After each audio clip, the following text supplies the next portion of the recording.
Opa, e aí pessoal, beleza? Então, no vídeo de hoje eu vou mostrar para vocês um novo quadro do canal, que é um quadro na qual eu vou lançar algumas perguntas lá no meu stories no Instagram, que tá aparecendo aqui em cima, e eu vou responder para vocês em primeira mão, em algum vídeo aleatório na semana, tá beleza? Esse aqui é o primeiro vídeo, vou responder algumas perguntas enviadas por vocês lá no Insta, nesse quadro Pergunte ao Dev.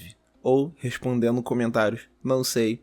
O título que eu tiver vai estar aí no título do vídeo, tá bom? Então vamos lá para a primeira pergunta. Então, o Wesley Azevedo está perguntando assim: qual técnica de estudo você recomenda para quem está começando JavaScript? Então, cara, quando eu comecei, a técnica de estudo que eu usava era cumprir desafios que eu mesmo criava na minha cabeça. Mas como assim, Alexandre, que tipo de desafio? Eu olhava uma calculadora e falava, eu vou estudar tudo que for possível para criar essa calculadora. Então, o que eu tenho que criar, o que eu preciso saber para criar essa calculadora? Eu tenho que saber manipular números, eu tenho que saber manipular um switch, preciso saber manipular condicionais if else. Então eu ia nesse alvo de aprendizado e aprendia isso tudo. E quando eu aprendi, eu já sabia mais ou menos uma lógica para criar minha calculadora. Entendeu? E dessa calculadora foram surgindo outros projetos, como um conversor de moeda, sabe? Algum controle para churrasco ali, sabe? Por exemplo, boto um churrasco que vai ter mais ou menos 20 pessoas, 10 adultas e 10 crianças. Com uma lógica ali eu já consigo saber quantas carnes que eu levo nesse churrasco, quantos quilos, quantas bebidas que eu levo, tendo em base uma lógica que eu adquiri criando uma calculadora. Então, essa técnica de você ter um projeto em mente e estudar para conseguir concluir esse projeto é muito efetiva e funcionou comigo e para muitas outras pessoas e recomendo para tu. O Dr. Galvão perguntou assim: você dedicava quanto tempo no começo para estudar? Tamo junto, mano. Tamo junto, hein, Galvão. Então, cara, no meu início da carreira, mais ou menos com 1 mês a 2 meses, eu estudava coisa de 14 horas por dia. Sem exagero, eram literalmente 14 horas por dia. Depois eu fui diminuindo mais o meu ritmo, porque eu tava começando a ficar muito mal, tava começando a dormir muito tarde. Eu ia pra cama às 7 horas da manhã e acordava 1h30 da tarde, 2 horas da tarde. Então eu tava trocando literalmente o dia pela noite, tá? A noite pelo dia ali. E isso começou a ser prejudicial. Então comecei a baixar minha carga para 12 horas, a 10 horas, estudar mais 8 horas. Ali eu continuava indo dormir tarde, mas eu acordava cedo, sabe? Então eu equilibrava ali, já tava começando a ter muita olheira, tava começando a ficar ruim pro meu lado. Então eu comecei a distribuir melhor minhas formas de estudo durante o dia. Por exemplo, eu estudava umas 2 horas ali cedo quando eu acordava. Aí parava um pouquinho, depois voltava, estudava mais 3. Aí parava, e outra parte do dia eu estudava umas 4 horas. E isso dava um somatório de mais ou menos 10 horas ao dia, umas 9 horas ao dia, mas era o que não me prejudicava tanto e fixava muito mais na cabeça as coisas que eu aprendia. O Henrique479 está me perguntando engenharia de software ou ciência da computação em uma federal top. Qual você escolheria? Então, cara, hoje, com meus objetivos atuais, eu não faria faculdade, tá? Hoje eu não escolheria uma faculdade para ingressar, para pegar experiência, para ter um diploma. Hoje eu não faria isso, porque meus objetivos não são muito relacionados ao mercado da programação em si, sabe? O meu objetivo é mais empreendimento, é mais startup, é mais esse tipo de coisa. Mas caso eu fosse escolher uma faculdade para fazer, eu escolheria engenharia de software. Porque por alguns relatos e coisas que eu fui buscando, saber até porque quando eu fiz Enem eu passei para esse curso. Então eu tive que buscar saber o que era. A engenharia de software parece ser mais moderna do que a ciência da computação. Você vai ver muito mais código e muito mais lógica direta na engenharia de software. Na ciência da computação parece que tu vai ter mais conhecimento. Gente, se eu estiver enganado, por favor, me corrijam. Parece que na ciência de computação você vai ter um conhecimento mais profundo sobre hardware, sobre computação de fato, como funcionam os compiladores, os pré-processadores, como vai funcionar ali mais os bastidores de sistemas operacionais, esse tipo de coisa. Coisa que tu também vai ver na engenharia de software, mas de forma muito mais atual, tendo linguagem de programação mais atual ali na grade da faculdade. Claro, depende de campus para campus, mas parece que a engenharia de software é um pouco mais moderna pro dia de hoje para nós software engineers, tá? Então, eu faria engenharia de software se fosse optar por uma faculdade. Faria melhor do que ciência da computação. Claro que é muito mais charmoso tu ter ali uma ciência da computação no teu currículo, mas acho que para aprendizado, não para diploma, para aprendizado, engenharia de software seria, para mim, o ideal. E era essa que eu escolheria, ainda mais numa federal top. O Vivaz 1 me fez 2 perguntas. A primeira é sobre esses aulão do YouTube de 4 a 6 horas que ensinam JavaScript mais projeto, por exemplo, valem a pena? Cara, vale a pena sim tu ver, mas não esperando muita coisa, não esperando tu sair de lá sabendo o JavaScript tão completo, entendeu? Até porque ali são 6 horas só de estudo, são 4 horas só de estudo. No máximo o que vai ser acontecido nesses tutoriais aí, o que vai acontecer nesses tutoriais aí, o cara vai provavelmente te ensinar ali as coisas básicas do JavaScript, como se manipular documento HTML, como se pegar IDs, tags, classes ali do HTML e transformar ela ali através do JavaScript, mexer no CSS através do JavaScript, vai te ensinar algumas coisas sobre arrays, objetos, vai te usar map, filter, reduce, ele vai te ensinar mais ou menos essas coisas antes de partir para um projeto mais lógico, tá? Então vale a pena se tu quiser meio que pegar esses fundamentos básicos do JavaScript, vale muito a pena se tu quiser ter uma introdução bacana no JavaScript, já criando alguma coisa para colocar no portfólio.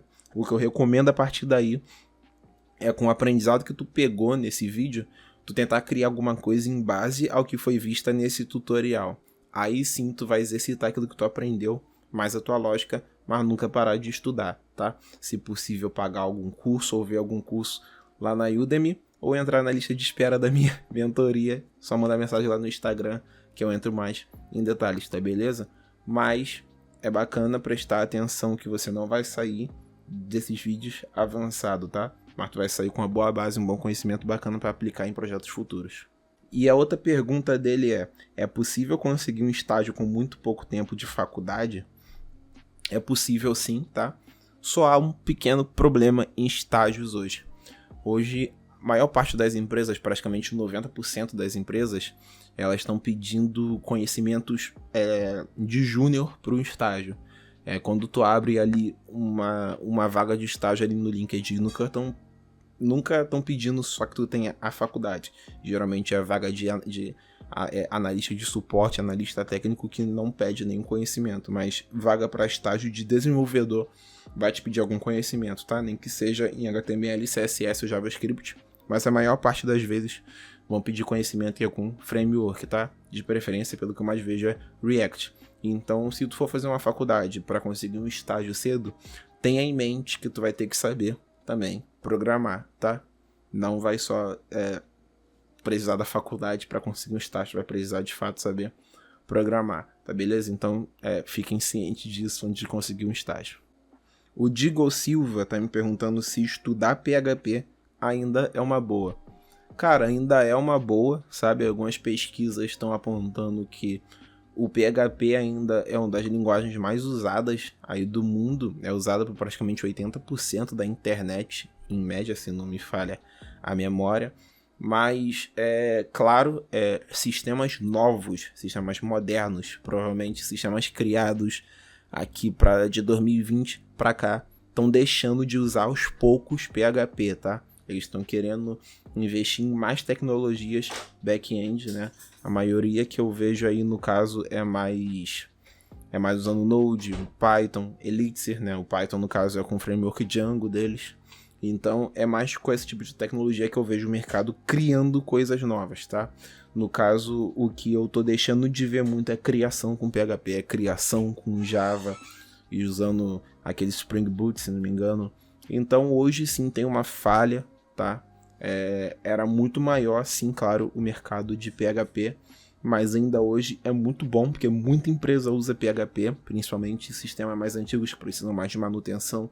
Muita empresa também cria sistemas com PHP, embora esteja diminuindo mais um pouco, ainda tem muita empresa, esse pouquinho está diminuindo, ainda é muita coisa comparado, aliás, ainda é muito pouca coisa comparado às muitas empresas que ainda usam, então ainda é muito bom aprender PHP, PHP ainda tem muitos anos pela frente, muitos anos ainda, é fake, não escuta pessoas que falam que a linguagem tá morrendo, que a PHP vai morrer.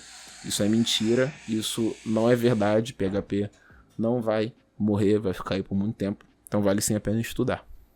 O Celibrim tá perguntando se partir pro React sem estar afinado no JS, acha válido ou melhor aprimorar o JS antes? Cara, então, eu conheço muita gente que nem estudou JavaScript e já foi pro React. Teve uma dificuldade, mas se adaptou depois de um tempo. Mas não faça isso, tá? São casos muito específicos de pessoas que fizeram isso. Então, eles tiveram uma curva de aprendizado muito maior para entender o React, em coisa que se tu já soubesse o JavaScript de maneira boa e clara, tu aprenderia em 1 ou 2 dias os conceitos principais do React. Conceitos principais, não tudo, tá? Então, quanto mais tu souber a linguagem nativa, tu vai entender do framework, tá? Quanto mais tu souber de JavaScript, funções como map, filter, reduce, como manipular de forma boa os arrays, como manipular objetos, como chamar uma API, seja com fetch ou seja com Axios, no caso do framework. Quanto mais tu entender o funcionamento de microserviços, quanto mais tu entender todos os paradigmas de programação que envolvem JavaScript, na hora que tu for para um framework, é só um detalhezinho a mais que tu vai ter que saber para entender o framework inteiro.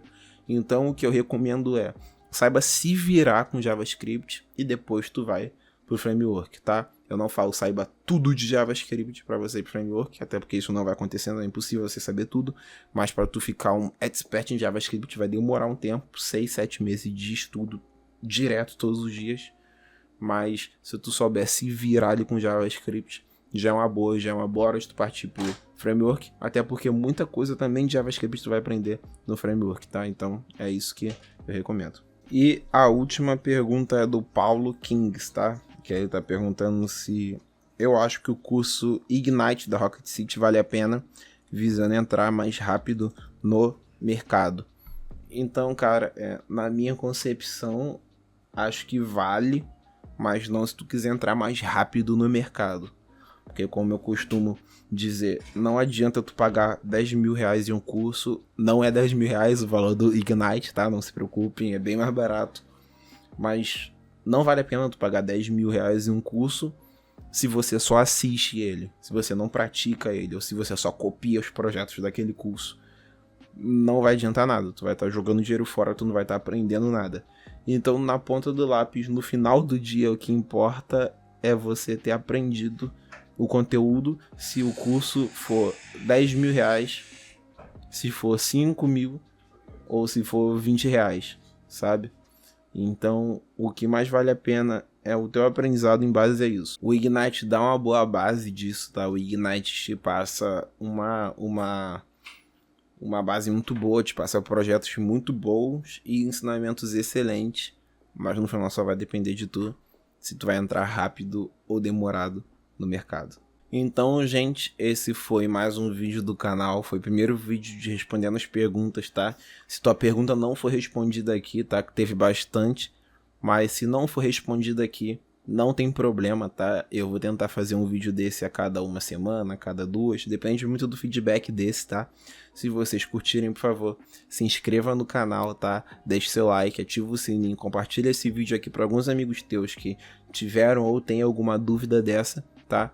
E por favor, não deixa de colocar esse vídeo nos seus favoritos, tá? Enche de comentário aí embaixo. Valeu, pessoal, tamo junto e tchau.